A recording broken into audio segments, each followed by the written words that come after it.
இன்றே டவுன்லோட் செய்து உங்கள் ஃபேவரட் ஷோக்களை என்ஜாய் பண்ணுங்க. இந்த டைம்ல சொல்றது சரியா தப்பான்னு எனக்கு தெரியல மாமா.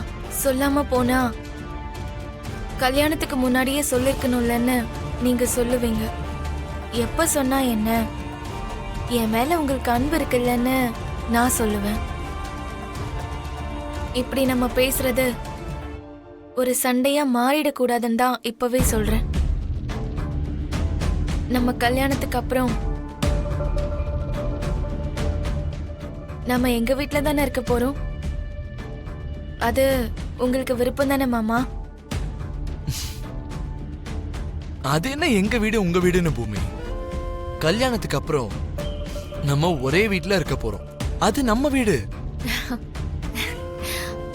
தேங்க்யூ மாமா.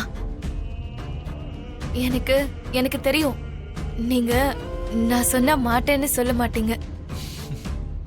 அதுக்காக நம்ம பூர்ணியையும் சாரதாத்தையும் ஒதுக்கிட்டதா அர்த்தம் இல்ல. ரெகுலரா போய் பார்த்துட்டு வரலாம்.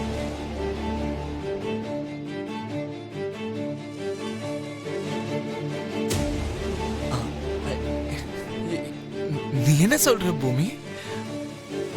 அம்மாவையும் பூரியையும் எதுக்கு விடணும்? ஆமா மாமா, இப்பதானே நீங்க ஒத்துக்கிட்டீங்க கல்யாணத்துக்கு அப்புறம் நம்ம எங்க வீட்ல இருக்க போறோம்னு.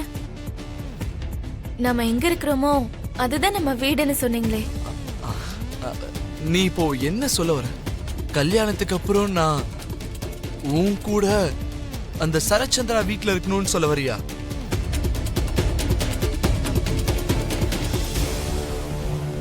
அததான் சொன்ன மாமா.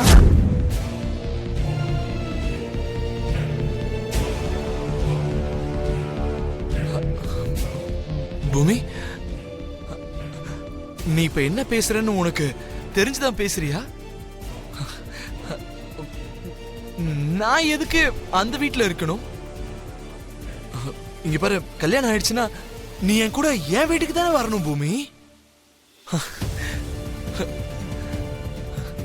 என்ன பூமி புதுசா பேசிட்டு இருக்க?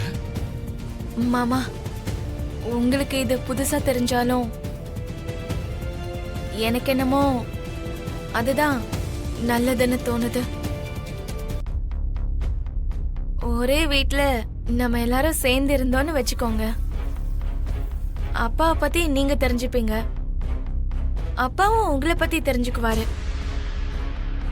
ஒருவேளை அவங்க ரெண்டு பேரையும் பிரிச்சுட்டோங்கிற ஃபீலிங் வந்தா அப்ப வேணா பூர்ணியையும் சாரதாத்தையும் நம்ம வீட்டுக்கே கூட்டிட்டு வந்துடலாம்.